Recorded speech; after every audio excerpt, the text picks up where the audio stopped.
A Associação Paulista de Magistrados promove nesse momento, na sede do Tribunal de Justiça do Estado, uma homenagem ao ministro Ricardo Lewandowski. Quem acompanha o evento e traz as informações para a gente é o João Vitor Rocha. João Vitor, boa noite. O que você destaca para a nossa audiência a respeito desse evento, João? Bem-vindo. Muito boa noite, Lívia. Boa noite a todos que acompanham a Jovem Pan aqui nesta segunda-feira. Pois é, Lívia, o ministro Ricardo Lewandowski, do Supremo Tribunal Federal, acabou de ser homenageado aqui no Tribunal de Justiça de São Paulo. Ele completa 75 anos, agora no dia 11 de maio, e vai se aposentar do Supremo Tribunal Federal. Agora, a expectativa é que o mandato dele vá até o final de abril, até a última semana de abril, ou até o começo de maio, a primeira semana de maio, já que 75 anos é a idade limite para que um servidor público possa fazer a sua aposentadoria compulsória. Entre diversas facetas do ministro Ricardo Lewandowski, ele foi indicado em 2006 pelo presidente Luiz Inácio Lula da Silva, à época que agora está no seu terceiro mandato como presidente da República. Ele presidiu o Supremo Tribunal Federal entre 2014 e 2016, e foi exatamente nesse ano de 2016 quando ele encabeçou a parte jurídica do impeachment de Dilma Rousseff, ele que presidiu o Senado Federal no momento em que foi oficializada a cassação da ex-presidente Dilma Rousseff. Ricardo Lewandowski, ele também foi o revisor das penas do mensalão, um segundo momento também de bastante importância do ministro Lewandowski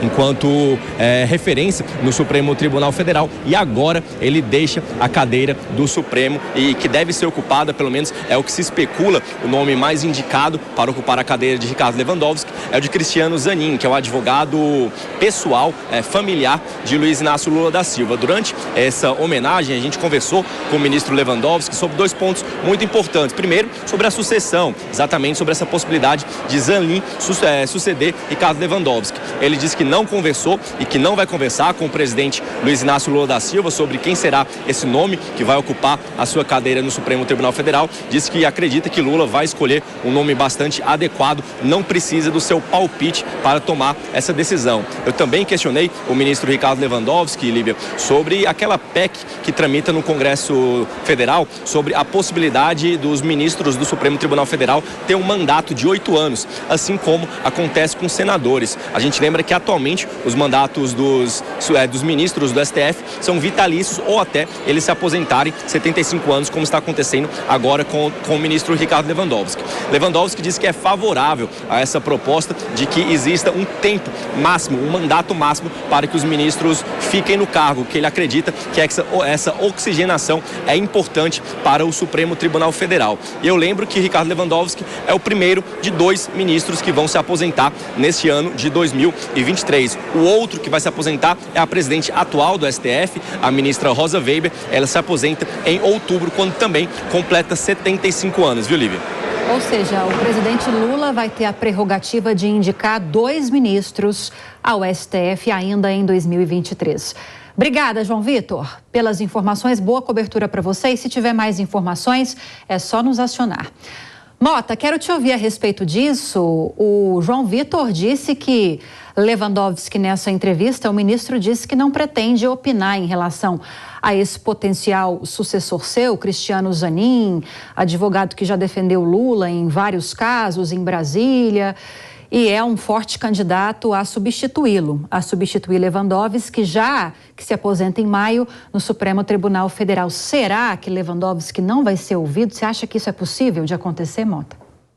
Eu acho que tudo é possível, Lívia, mas eu compreendo que essa tenha sido a declaração dada pelo ministro. Eu acho que a declaração é apropriada, até porque o ministro esteve na mídia, eu acho que há algumas semanas atrás, por ter participado, se eu não me engano, de um ato com o MST, tá? O que chamou muita atenção, até porque alguns juízes recentemente foram repreendidos, alguns até punidos, por terem assumido publicamente posições partidárias ou ideológicas, né? Então, chamou muita atenção essa história do MST. O ministro Lewandowski, a gente lembra, foi, como o repórter, nosso jornalista falou, liderou o processo de impeachment da presidente Dilma, que muita gente diz que foi ali que começou o processo de o que a gente pode chamar de inovação jurídica no Brasil, né? Porque, segundo o que diz a Constituição, então o presidente deveria ter perdido o mandato e os direitos políticos. No entanto, ela perdeu só o mandato e manteve os direitos políticos, uma decisão que ninguém soube explicar muito bem como foi tomada. O que eu acho importante a gente lembrar é que indicações políticas para os tribunais são a regra, elas não são a exceção. Isso acontece, por exemplo, nos Estados Unidos, né, que muitos de nós tomam como modelo de democracia, aparentemente a nossa Constituição tomou como modelo para o superior, o STF, a Suprema Corte Americana. Lá também as indicações são, na maioria das vezes, políticas, né? Só para lembrar um caso famoso, o presidente Roosevelt, quando assumiu a presidência da República, em 1932 ou 33, encontrou uma Suprema Corte totalmente conservadora.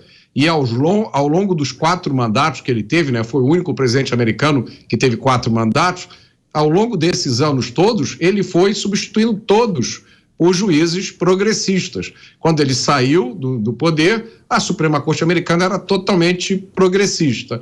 Então, isso é uma coisa normal, faz parte do jogo da democracia, desde que observados certos limites.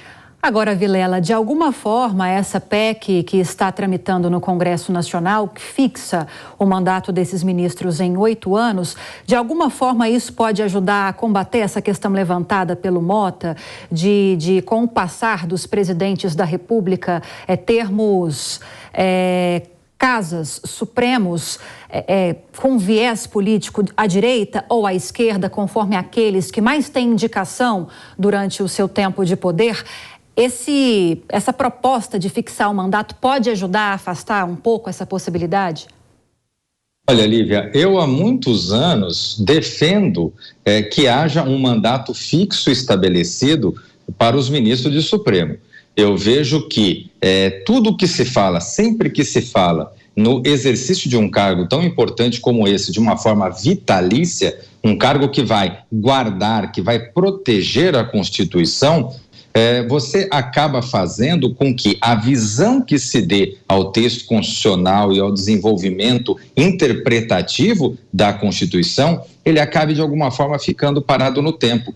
E a lógica da Constituição, de uma Constituição permanente, que permaneça por muitos anos, é o de que a sua interpretação acompanha a história, acompanha o desenvolvimento do pensamento da sociedade.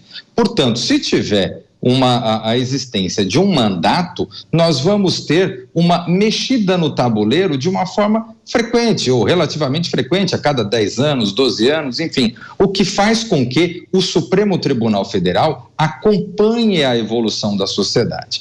Além disso, tem um outro aspecto que eu vejo que a vitalicidade, ela gera um caráter absoluto ao poder, o que nunca é bom. O poder, especialmente um poder máximo do judiciário, é importante, é oportuno que ele tenha começo, meio e fim.